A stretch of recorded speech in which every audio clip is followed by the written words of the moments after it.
just said our goodbyes to Steve from Empathy Works. A lovely way to start the show, looking at other ways that we can deal with people. I know he's got a focus up on leadership, but Tammy, skills and things that we can learn in everyday life. Oh, just fostering just those deeper human connections, just that better communication, just caring for people. I think that's why it just reinforces it for me. Just showing someone that you are genuinely interested, just listening to them. They're more likely to be encouraged to do more, to respond in a certain way. It's just that just being kind. Yeah, just being kind. And talking of being nice with different people and, of course, different perspectives, we're going to be talking World Suicide Prevention Day later on. We're going to be looking at the power of music. At the moment, we're looking at the back to school and transitions. I put it under a bigger block of a title. And you can get in touch with the show, of course, 01437 764455, the PWR app. On the social media, we're live right now. You'll see us on the camera. You can drop us your comments and get in touch. I posed the question to Hayley, is September like the new year? And she gave me a very quick answer. What was it, Hayley? No. No. Come on then, Hayley. Let's thrash this out. What does September mean to you then? Well, this year is really weird because it's not back to school for me, so I haven't had to go and buy 4 uniforms. There'll be no uniform buying. So it's literally, we've been prepping for my daughter to go to uni, my son to go to college, my last one to go to college. So it's been a very different thing. I don't feel like it's a new beginning, weirdly. Maybe this weekend after she goes, maybe. Yeah, you're still in it. Of course, the colleges and universities typically go back this coming week. Tammy, what's your experience been so far of September? I'm a bit torn because September is widely recognised as that transition between leaving summer, going into autumn, winter in the northern hemisphere. I'll jump in and say that quickly, but it's that back to school. And for anyone that's listening who has a child that's just gone into year 7, I'm with you. I feel you for this because it's a massive transition for a parent when a child goes from primary to secondary, as well as that massive transition. Just watching, your child who's still very much dependent on you, just taking their first steps towards that independency, I suppose. And I've just been quite emotional about it. And where's that emotion come from, do you think, Tammy? What is it that's really pulling you sideways and up and down and left and right? Oh, do you know what? I dropped my daughter off on a second day last week and in her uniform, and I'm proud, so proud of her. She kind of like, no, I just walked down the driveway on my own. And then as she walked off, I just looked at her and just thought, you just look so small. You don't look like you fit there. And it was that poignant moment where I just became just really emotional. And again, it's that sense of that changing routine. It's that sense of new beginnings. It's a new journey. But for me being mum, she just looks so small. Yeah, your chapters are being rewritten now. It's, as you mentioned, there's that reliance and that, oh, you're dependent on me as mum, and now you're literally growing your independence. Am I still a mum? Am I guidance? Like what am I now as I go forward? And Hayley, you're a couple of years further down the line. You just mentioned college there. You haven't had to do the uniforms.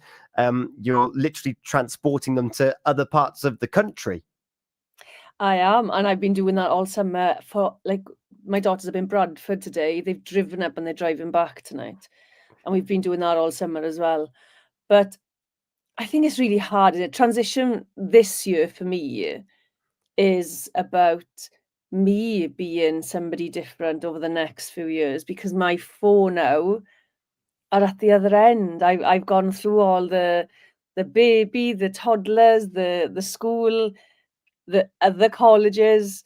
And now my last one is going through college, and my role has changed. So my transition is me. The kids are fine. They're doing all well. I've given them all the skills they need. Who's giving me the skills to not be a mother? Nobody taught me that. And Hayley, you've talked quite openly about the period of depression that you've been in, and then you got yourself out of it. You've never actually said these, but I'm going to pose this to you. Oftentimes when we hear these stories, it's I need to do something for my family, I need to do something for my children. So there's usually some form of driving force there. What are you feeling now as well? If it's not for that, maybe you've grown out of that over the years that you've been delivering. What are you for? If that makes sense, and I don't mean that insultingly. No, do you know, for the first time ever, it's me. And it's a very, very different or a very uncomfortable position to be in, as well as, so I'm coming into my own. So for the first time ever, about 3 weeks ago, I wrote down on my, I've got 4 notebooks on the go at the minute. One is releasing, one is manifesting, one is affirmations, and one is, can't remember what the other one is, training or something it is. But I wrote in there, I'm proud of myself. It's the first time I've written it and not been forced to write it. Because now it's like, look at all that I've achieved. And we don't do that kind of thing, do we? As a society, we don't look at what we've achieved. So that for me was a deep breath kind of moment. Like, so yeah, I'm for me and my business, which will also serve the family. But I feel like parts of my life are ending and there's new beginnings for me. And for yeah, go on, Tammy. Go for it, Tammy. No, I was going to jump in. It's just that it just comes back to identity. Like rediscovering yourself, or not reinventing, but you go back to before being a parent, for example, and how your identity.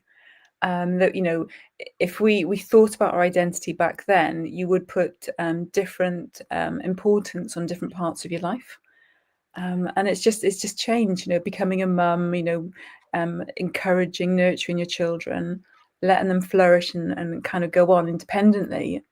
And then you're back to a different part of your identity. It's fluid, it's not locked. I'm not reliving those years. I phrased it wrong. I am not going back there. I couldn't drink what I used to drink before. I do not drink. But yeah, I get what you're saying. It is identity, isn't it? And I've been prepping, believe it or not, for about 3 years. I've been prepping for like empty nest, even though the kids are not moving out anytime soon. But it's still that the need for me is no longer there, is it? My 24-year-old, he comes and goes, he cooks his food, he works, he does all the things he needs to. My 20-year-old does the same. My daughter's going up to Manchester. And my youngest son, he stays in his bedroom and cooks bacon. That's about as much as he does, and goes to college. But it is identity. But who teaches you at any point in your life to discover what your identity is in the moment? And I wonder, Tom, you've had a lot of changes with getting married. Has your identity sort of changed and been moulded by those experiences over the last year or so? Oh, that's a good question. I think because my circumstances in my life are, to be quite blunt, chaotic. The chaos has actually continued. And actually, the biggest is that when you were talking there about, you become a mother and then you send them off to primary school and secondary school and then you let them fly the nest. The closest I've got is that, and what Tammy said there about identity, is that one day I didn't have a dog. And then one day I picked up Mini Moonpig, and then all of a sudden I was a dog person. And my phone went from 0 pictures of dogs to being 99% pictures of the dog and memes about the dog. And yet, prior to that moment, that wasn't even a thing, other than like the odd jokey, oh, we should get a corgi, which doesn't really mean anything. And all of a sudden, you find yourself in that situation. It's like, oh, I'm a dog person now. I'm that person that goes out to walk. There's a great advert on the TV at the moment where they're that I would do anything for love. Yeah, I'll go for a walk in the rain because you're too precious to do it in our own garden. I'll put you in the bath because you found something to roll in the garden, even though it's like 10:30 at night. But all of a sudden it was like, oh, I need to factor now, right? When I take the dog out, I need to take a water bowl. I need to take this for this. I need to do that. And then there's that dependency. Like my sister will point blank say having a puppy and a dog is more hassle than having a child. And it's like, and I have that. And that's the closest thing that I've got. And there's been a few transitions and a few changes in the family where we've lost some pets, unfortunately. And like that makes you fast forward to thinking, gosh, when that happens, I'll have lost a member of the family because that's what the dog is. And all that routine and that personality that we've helped nurture and that environment around the house, that's all going to change. Tammy, you're going to get it with this young independent girl becoming a woman. And Hayley, you've got this house which is slowly filtering out and emptying with these independent people living their own lives. But that's the closest I've got to it. And it's kind of like, that's the bit I'm scared of, is what's going to happen later on. Tommy going to have us all crying. No, I know. So yeah, but that's the closest thing I have at the moment in my life where there is going to be changes in the household. Hopefully it'll be a long way away. But for that particular circumstance. But it's got me thinking about other people that are sending, because in those four walls of school in particular, we don't know what happens. Like we trust we trust everyone else around us to look after, a bit like talking to Steve, actually. We trust the world around us that our loved ones are going to be looked after. Tammy, I'm going to bring you in on this aspect of transitions and change and that trust in the world. Well, it's not. Well, I'm actually just going to go back to a topic that we've spoken about quite a few times, but it's only now that I can actually just really put myself in those shoes. So when my daughter turned 11, going up to secondary school, we gave her a mobile phone, and all of a sudden, it's great to have that instant connection, but again, it's just navigating the online path. And even with parental controls, and I know we've spoken about that, and just limiting, having boundaries, it's still in the back of my mind how to keep her safe, as well as encouraging that independence as what which is a rite of passage, which was all of our rite of passages going into school, and just growing up. So that's where I'm at the moment. It's the physical keeping her safe, but also it's the virtual world, which is kind of coming into our world even more so. Yeah, and we are of an age where we did not have that whatsoever. So we can't even use our own experiences to nurture and guide what that actually means for the person that's in that situation. If you're listening and watching this and thinking, oh, I've got something I'd like to say or a question I'd like to ask on this topic, then please do get in touch. 01437 764455 on the WhatsApp.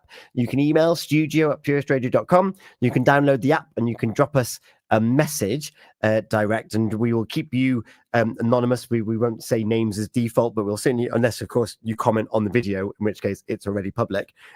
We'd love to get your thoughts on this. And actually, to move this one step further, if we do find ourselves a little bit overwhelmed by this like back to school and back to work, like I went straight from a week holiday, I was back for a day, and then I was back into the routine of the radio. It's like, whoa, it's gone from 0 to 1,000 miles per hour very, very quickly. Hayley, what are some of the things that we can look at to look after ourselves because the autumn's not stopping for anyone? What are the things that we can do to take stock? Slow down and stop for a little bit.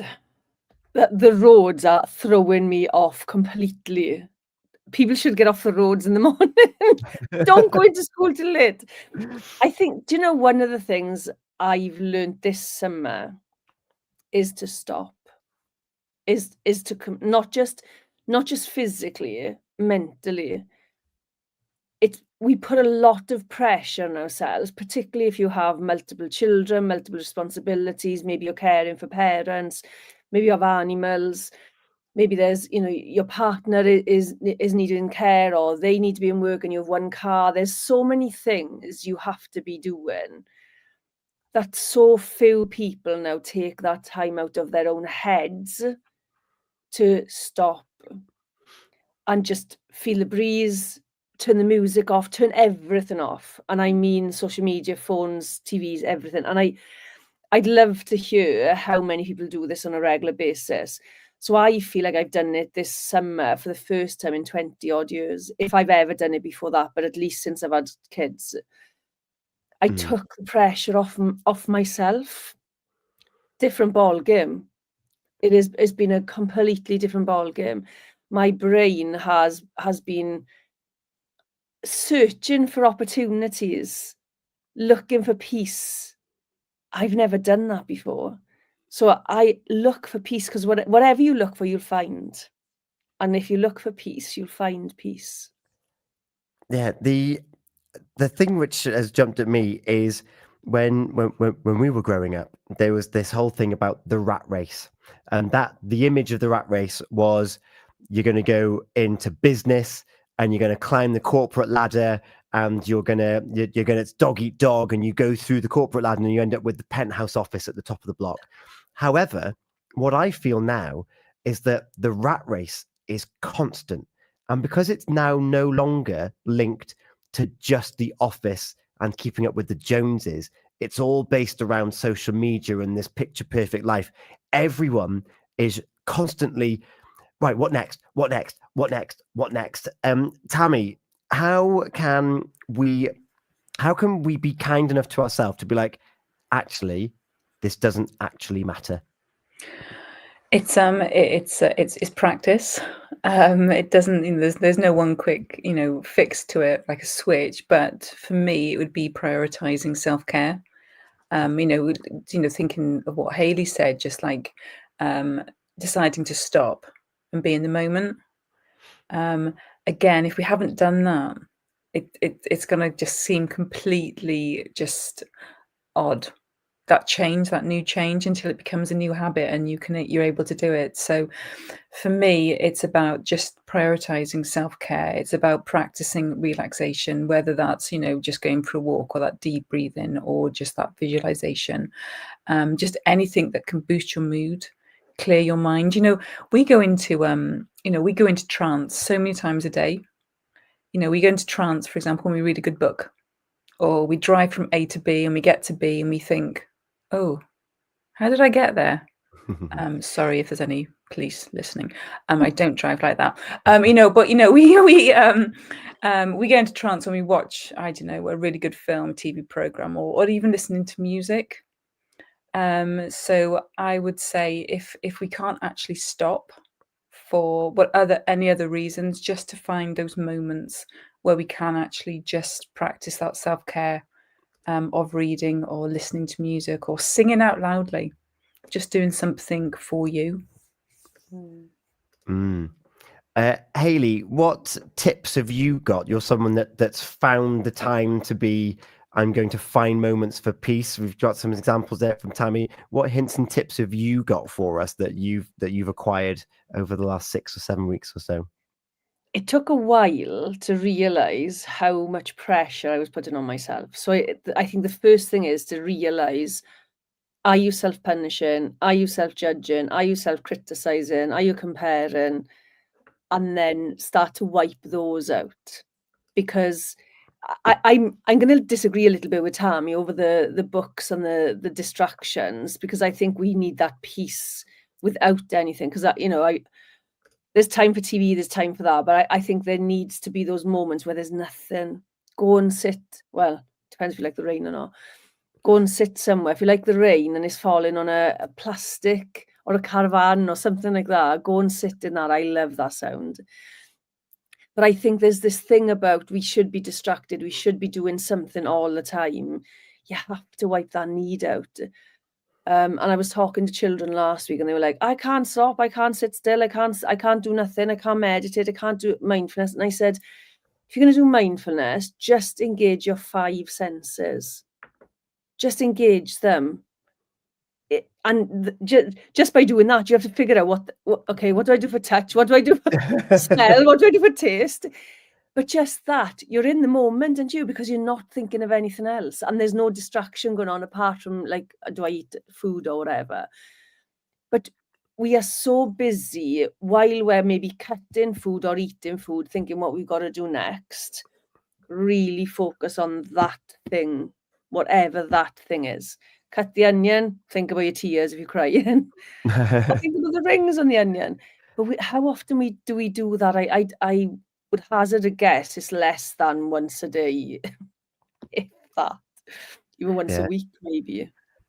Well, And I wonder, sorry, Tom, I wonder if it's because we just don't, it's just not on our radar. We're not, we don't talk about it from a young age. We're not kind of encouraged to do it from a young age. Is that learnt behaviour or not learnt behaviour, I suppose, to just be in the moment.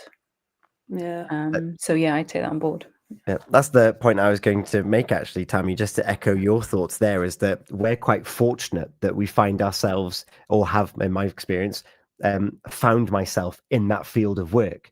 But for those that have got, an average 9 to 5 and they go to retail or they go to hospitality, like, it's only because of my circumstances of the charity and leading the mental health service that I became even aware of these different hints and tips and how they work. So a bit like Steve's mission, how can we help others find those mindful moments, which actually brings me on to SM Bespoke Care, who will get on the show in the future. But how can we craft those ourselves, Hayley? We've got to give ourselves permission first, right? Because that's the biggest thing we don't have. We are waiting for somebody to say it's okay. We have to say it for ourselves. We have to say, this is okay for me to stop. I've given up control of the kids. They are suffering. I find it really hard. Like, my son's not returning text messages. He's not replying to stuff. And I've done everything. And I find it really hard, but I'm not doing it anymore. And those are the kinds of things. It's deciding what's going to help you. And my thing, I don't control my kids, just before anybody reports me, but control the outcome. I'm always controlling the outcome. Think about all the things that you feel the need to do. I don't know if I've said this before, but the difference between need and choice when it comes to doing things is so powerful. If you need to do it to feel relief, control, a sense of accomplishment, if you need to do it, that is an unhealthy behavior. But if you choose to do it, that is a healthy form of that same behavior. So if you're choosing to not control the outcome anymore, if you're choosing to take that time out, if you're like, I need to, it's a different driving force. But choosing to do it is where you want to be, rather than needing to do it. I really like that reframe. And that's probably the best way I can describe it, is a reframe. And it's a really interesting comparison between I need to I choose, I can opt in. And again, that's quite liberating as well, just to even hear that. Well, if you think about it, if you need to take time out, you're at burnout already. Yeah. If you're choosing to take time out, you're not there yet. Yeah, definitely. Yeah. Yeah, that choice is so powerful, and then it's then choosing it. Some choices that we make, I choose to do this, even though it might be uncomfortable, and even though it might have outcomes that were that you might not have anticipated as well as the one you anticipated. It's then what you do with the next choice on that journey to try and find this, ultimately, a little bit of peace and quiet, which is how we started talking about this. But every choice that we have has an impact. But at least if it's a choice, we have control as to what we do next. And that's also important, Hayley. Yeah, well, I'm smiling because yes, you're right, okay? Because I always have at least one client I'm working with who says, I choose to run 7 days a week because I like it. No, you need to run 7 days a week because if you don't, you have meltdowns. It's a different perspective. So it's that thing, isn't it, of teaching people to not get to the point where they need things. So I think we've got to learn there's a difference between need and choice. Mhm. And Yeah, it's like that. It's that power of. It's almost that power of free will. yeah, Just to help yourself, and that's what it comes down to. I don't know, free will and intentional decisions, or I don't know, just to get to self fulfillment. I don't know, but it's a really interesting reframe. Really I'm is. challenging Tom on this now, right? Because I know Tom Okay. likes. Look at him! Look at him! Just look at him. He's just like, no. I'm ready. I love a good challenge. The drive to be busy, you like to be busy, you fill your calendar with a lot of stuff. Mhm. Are there times when it's a need rather than a choice? And are there times where it's a choice rather than a need? Ooh. So so by virtue that most of what my calendar is full in is typically work related, and I am more freelance than not, the need aspect is if I don't work, I don't have pay. This world revolves around money and paying bills, essentially, with some friendship and connections thrown in there in the mix as well. Yeah. And then I look back at yesterday where I was in on the radio, and then I did a email marketing webinar, and then I traveled to choir, and then I traveled back from choir, and I was stadium announcer for Haverford County versus Swansea City. So my day started at 5 and I got in at 11. Oof. So it's a big old day. However, I got to spend the morning with Gina on the breakfast show, and the listeners of the breakfast show that were engaging on the WhatsApp on, like, I feel really connected when I'm doing the breakfast show. We've got a lovely sense of community. It was wonderful Wednesday.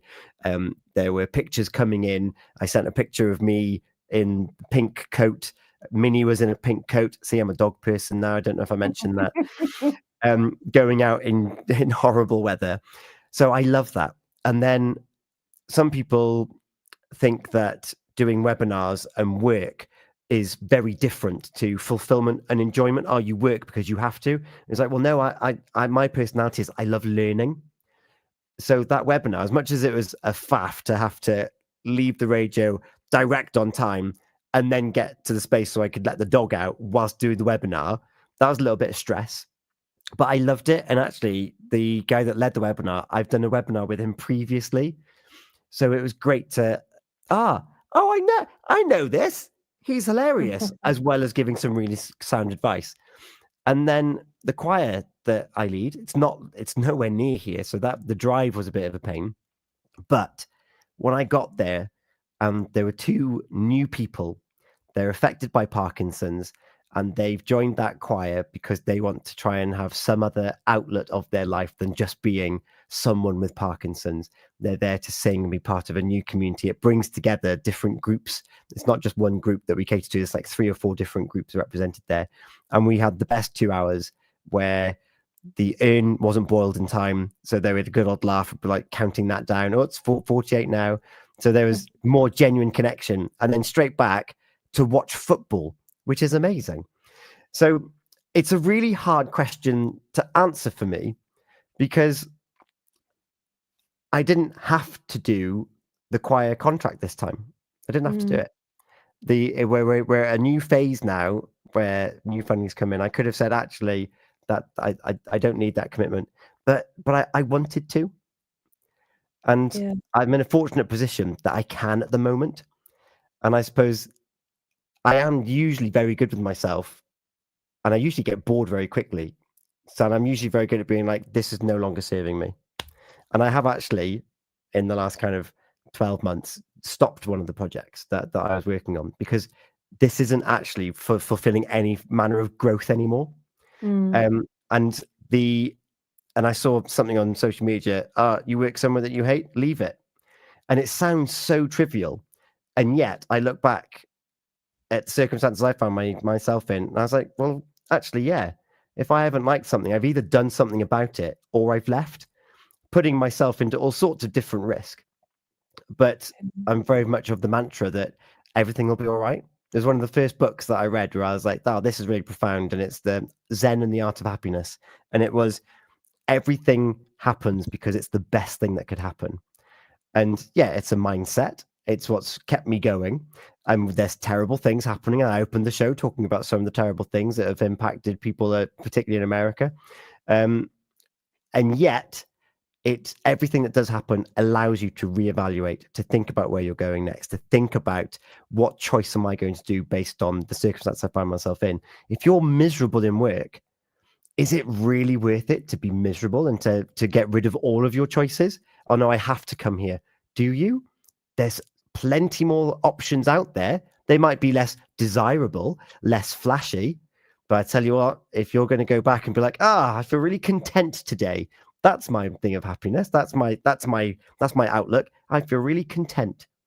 And I got home last night, I packed away the football, and I was like, got home. Yeah, it was a long day, but when I finally got into bed, I was like, I feel all right. The alarm's going to go off in a couple of hours, but I feel all right. the pitfalls of doing a breakfast show after a long day.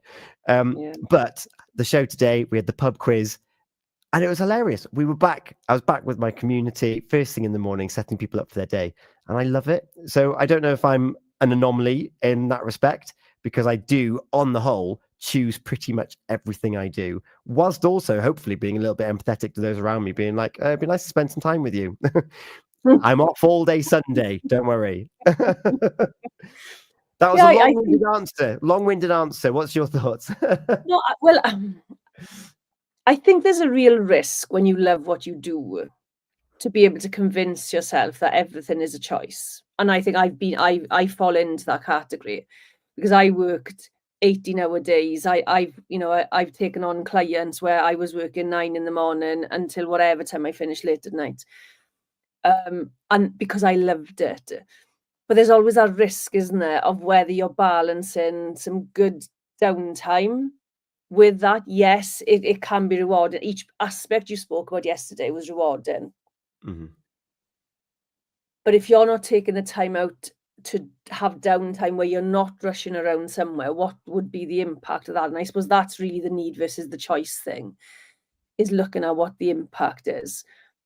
Because you can love what you do and still be absolutely exhausted by everything. So it's not even about it being a good or a bad thing. It's whether it works for you. And that's the key, isn't it? Yeah. I suppose with my lifestyle, it's very much peaks and troughs as well. Like yesterday was a big day. There's not usually football on a Wednesday, for example. And where I find my solace is, I mentioned I've got a dog. I love going out and taking the dog out for a walk, and there's a period where we take her, if I'm usually on a Wednesday, I take her for like the long walk on a Wednesday because I'm typically at home on the Wednesday and then again on the Sunday. But I will sometimes do an extra walk at night, and it's just the two of us, and it's really quiet. And I've only got my phone on me for the torch, because you got to pick up after the dogs as well. That's a pitfall of being a dog owner. But I don't look at it. And I've started recently not even putting my headphones in. I used to always put music on or a podcast, and I haven't done for the last, I don't know, month or so. When I've been out with the dog, it's just the two of us, and that's one of my favorite moments of the day, is that second walk. I love it. There's your piece. Yeah. And also, I was fortunate enough to get a games console. And every now and then, when I know I've got a really long gap, I'll turn on the games console, and I was like, this is amazing, because there's an element of nostalgia that comes with that too, which is wonderful. Tammy, what about you, and a bit of peace? And actually, with choices, sometimes we feel that we're cajoled into making choices that we don't want to be in. And what I'm alluding to here is setting those boundaries up. Me and that second walk and being with the dog and whatnot. If there's other people constantly clamoring for your time in these transitional periods, but we're back to the routine of work. Oh, you got to be here for 9, and you got to clock off at 1 minute past 5. How can we look after ourselves with these boundaries? I think, first of all, I just want to say it's been just great just listening to just a typical day in Tom's life. Just 5 to 11, 5 a.m. to 11 p.m. But jokes aside, for me, it's about just making those conscious decisions that just align with your values, just to give that deep satisfaction. So we can be in moments where it doesn't feel right or we don't want to do it, and we feel that we have to for other people, but it doesn't align with your values. And I think that's really important, just to remind ourselves of that we only can control our happiness. We can't control other people's. And if it is, you taking the dog out for that second walk, if that is, just you have so much enjoyment from it, it's your kind of like your peace, then nobody can actually say or encourage you to do anything else, because you've made your mind up. You've set your boundaries. You want to do that. That's what you do on a Wednesday evening. And I think it's about just recognizing what you want to do. And as Hayley said in the past, giving yourself permission to say no to other people. And the more you practice saying no, the better you'll become at saying no, and not feeling guilty and not having that kind of like that vicious circle that goes with it, because you are actually just looking after yourself. It comes back to self-care. It all comes back to just looking after yourself. Yeah. Boundaries are so important. You mentioned there about doing things for other people. It's great to be helpful, and it's really nice to help out when it fits both parties. Some of the not necessarily, they're not the lowest points in my life whatsoever, like not even anywhere near it, but some of the things that have really got me in the throat, so they've got me in the chest, and they've just got me that pit of, oh my, like the despair, is when I've said that I'm going to do something, particularly if it's over a prolonged period of time and you're only doing it because someone asked you nicely, and actually it's got nothing to do with your own enjoyment, with your own goals, your own outcomes.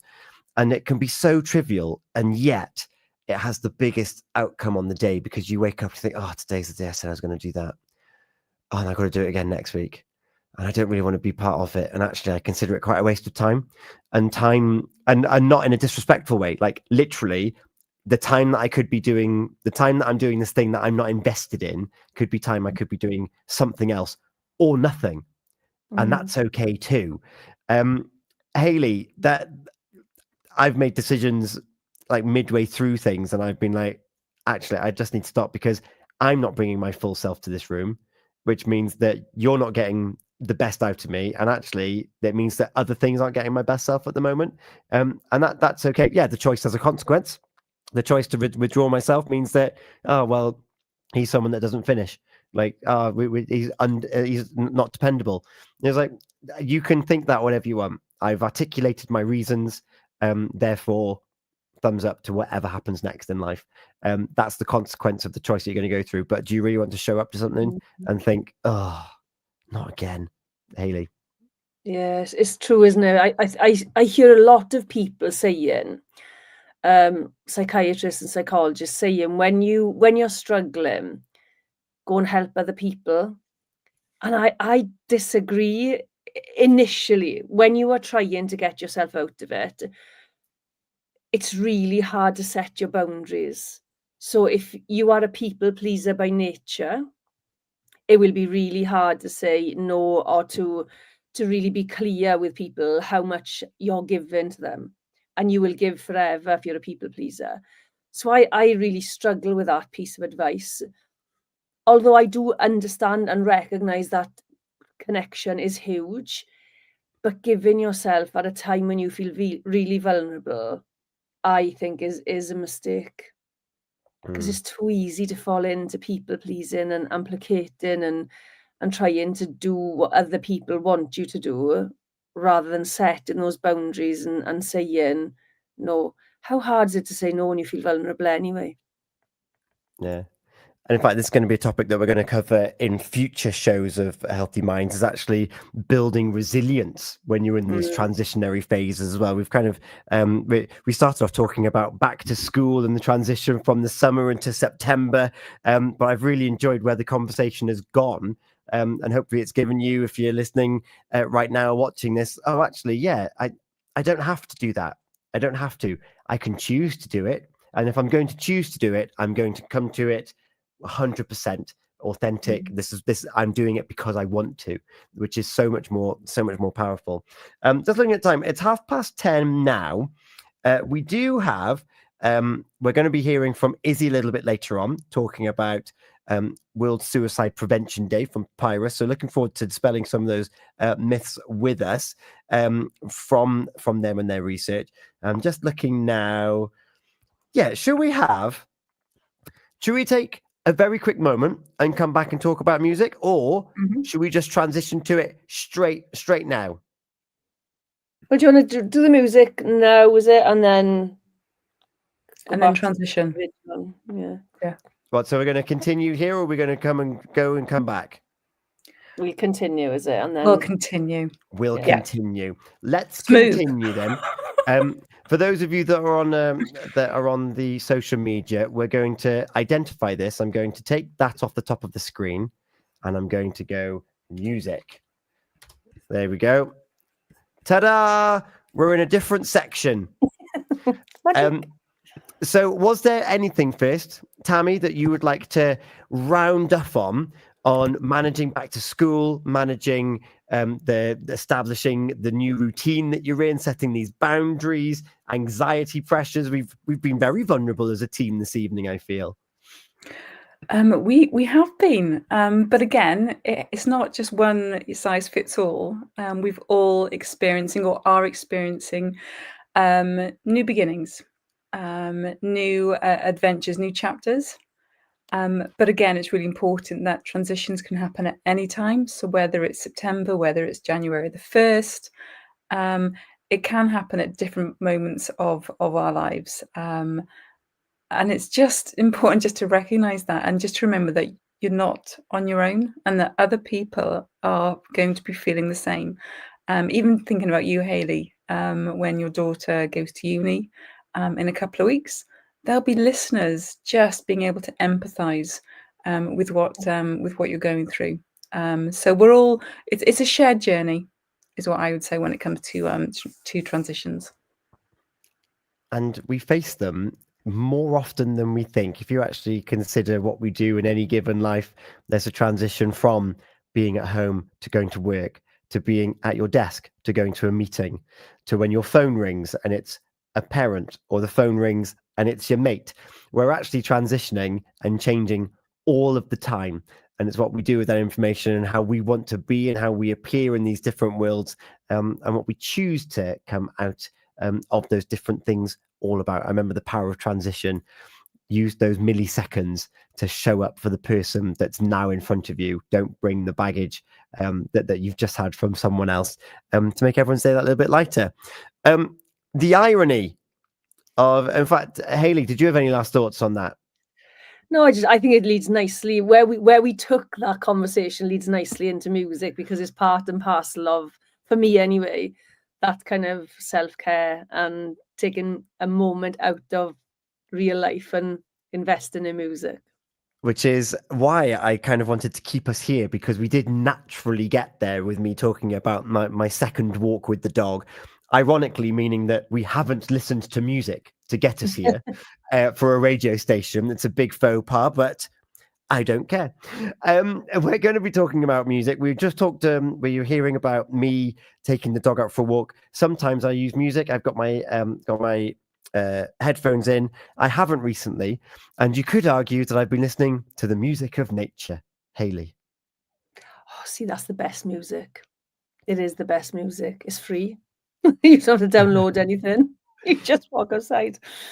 Yeah, I think we did talk about finding that space of peace, didn't we, and being in nature. And I think there's a power in that as well. I think music can be extremely powerful, good and bad. It can bring the negative emotions, or dare we call them negative emotions? It can bring all sorts of emotions. But we can use it to lift our mood as well, if we choose to. Or we can use it to sort of make us sad. We can use music with such different results.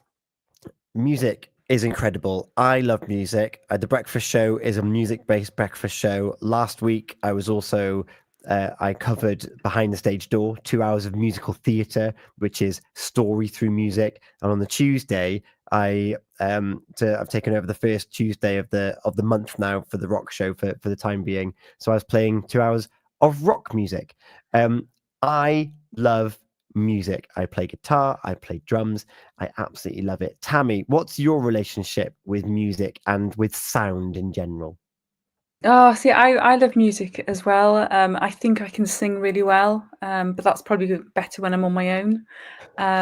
It's it's just that that the oxytocins, just all those happy feelings, those happy hormones that are released for me.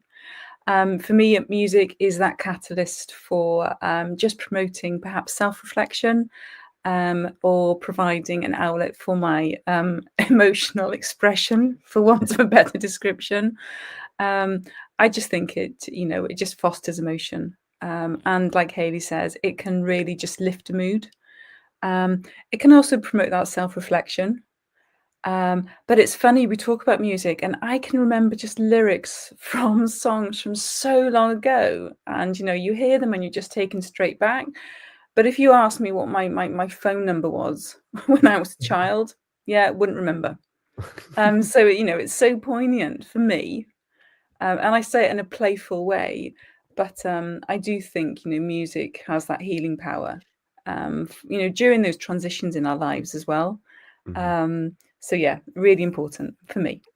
Well, I've been part of choirs and now lead choirs that have evaluated the power of music and community and choral singing. And I can emphatically say, backed by science, that it literally makes you feel better, whether that's on a mental wellness gauge, and also for some people receiving treatment, it can actually help with the binding agents of the treatment. Singing and community singing is a superpower, I feel. Hayley, I've also been part of different away days where they've done sound baths with the bowls. Have you ever done something like that? Yeah, I've done a brief one, nothing major. It's lovely. I love the sounds. I do use them on YouTube as well. I put YouTube sound baths on and things like that as well. For me, music is about moving. I'm a proper dancer. I cannot keep still. If you put music on, I am moving in some way, shape, or even if I'm in a tightly squeezed thing, I am moving. I feel it throughout my whole body. And I'm not the kind of person who particularly likes a particular band or a singer. I like music. If the music feels good, not sounds good, feels good, I like it. Yeah. Yeah, I completely agree with you. And I've got quite an eclectic a taste of music: rock, musical theatre. I sing in shows. I sing with my sister with acoustic guitar. But some of the shouting along to the rock music in the car when I first passed my driving test are probably some of my favourite memories. And some people find this amazing. I'm actually, the phrase I've used forever is I'm a sucker for a sad song. I love a melancholy song, but I've learned that it has to be in small doses, because that music, I then start believing the melancholy. So as much as I love them, I've learned that I need to limit how often I listen to them. But it's so true that music can completely change. It can change our day. A bit like if you feeling down and you pretend to laugh. Music has that same transformative thing. If you're feeling down, put on a song that goes against how you're feeling. And if you're in the right place, that song is going to lift you out of whatever you're feeling. It's just finding the right bit, and particularly if you're running. A good song when you're running is fantastic. I don't run anywhere. I don't care what music you're putting on. I am not running anywhere. I love that. One of the things that we put in our notes before this was using music deliberately. So I listen to all my music on shuffle. I am at the whims of the musical gods whenever I listen to music. But one of the things that we had was being deliberate with music. A wind down playlist. Who wants to take the lead on this one? No, I haven't been. I've never done it.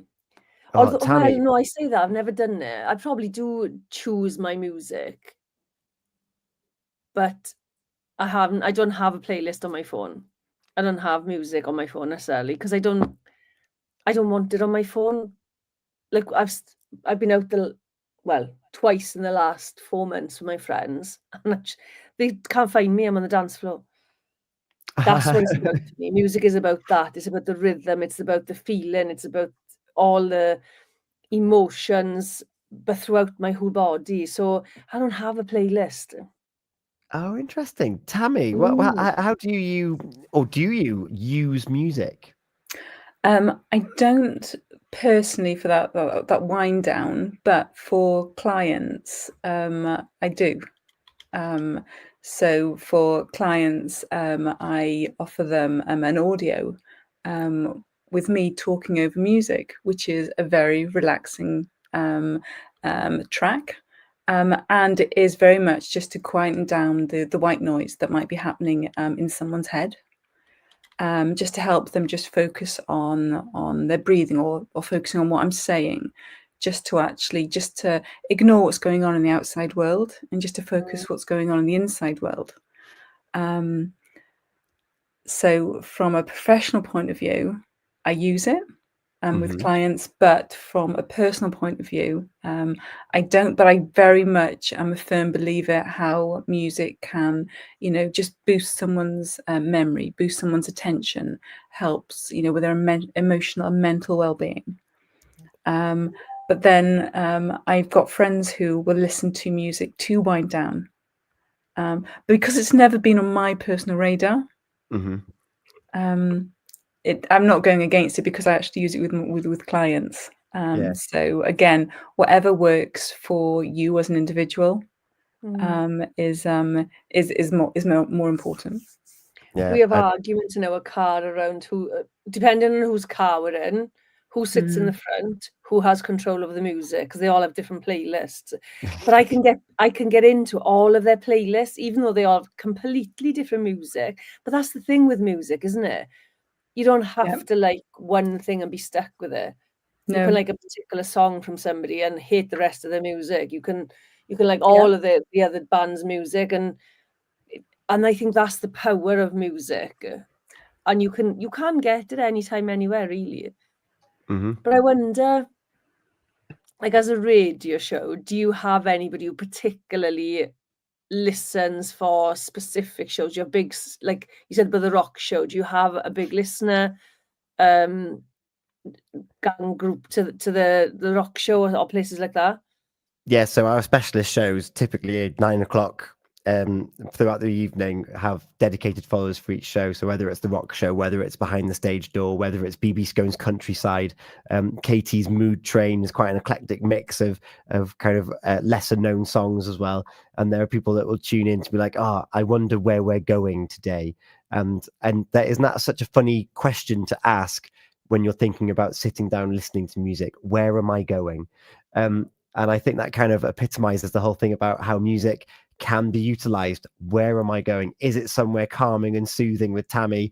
Is it straight to the dance floor? If it's the right key and if it's the right tempo, you will find me on the dance floor. I love music and I love dancing.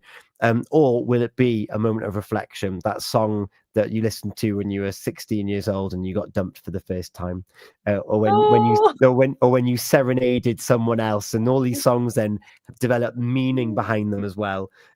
Music, in my opinion, is wonderful, as is spending these Thursday nights with you, Hayley and Tammy. We had Steve on earlier on. In fact, before I forget, we've had a WhatsApp come in. A Jelly Roll, new country artist. Yesterday is history, tomorrow is a mystery, but today is a gift. That's why it's called The Present, is what we've had sent in on the WhatsApp. Lyrics, music, key signatures, they all come and make a rich tapestry, and they become the soundtrack to our lives. And if your life is something is been affected by anything that we've been talking about today, then please do get in touch, studio@purewestradio.com, and we'll make a point of trying to we'll try and answer any questions you have the next time that we are here. We're going to be handing over to my conversation with Izzy.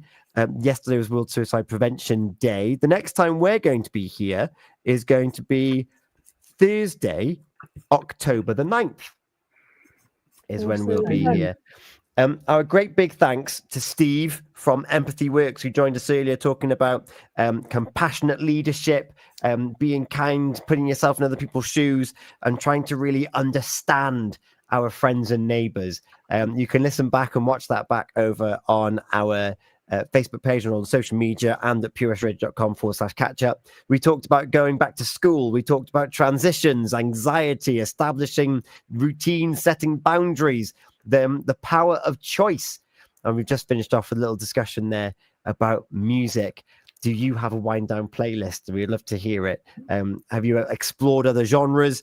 And what does music do to you in general? We're going to have some music now to bring us up to the conversation with Izzy. A little bit of hearsay and pure and simple. And if I can, I'm going to put Jelly Roll on before the end of the show for you. It's 11:15 here this evening. My thanks once again, Tammy and Hayley. Love spending this time with you. Tammy, the next 4.5 weeks until October the 9th, we're going to be even more into this transitionary period to autumn. Have you got any goals set out ahead of you? Off the top of my head, no, but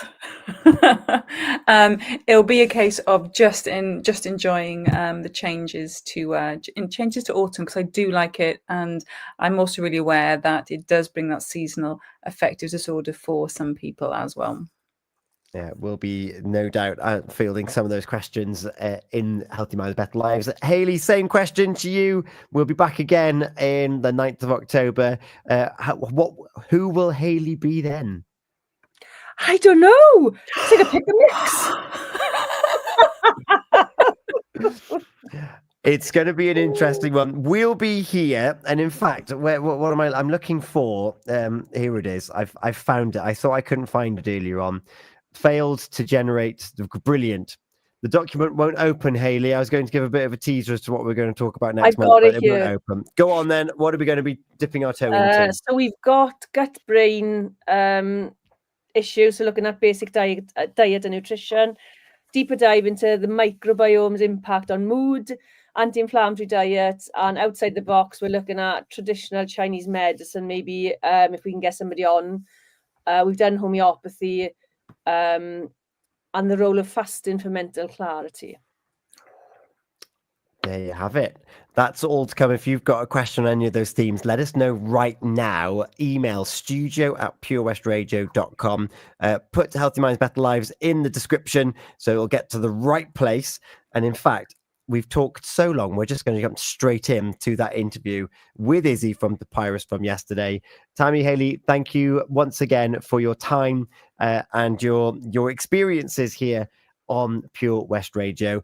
I am going to play Pure and Simple afterwards, though, because I've said that we're going to play it. And some people are going to be like, oh, that reminds me of when Pop Idol was first out, blah, blah, blah. So that nostalgia, I'm not going to let you down. And for WhatsApp, we're going to put Jelly Roll, I'm Not Okay on after that. So stick around. Until October, this has been Healthy Minds, Better Lives. See you guys. Take care. Bye. West Wales Sound. Pure West Radio on DAB. Smart speed.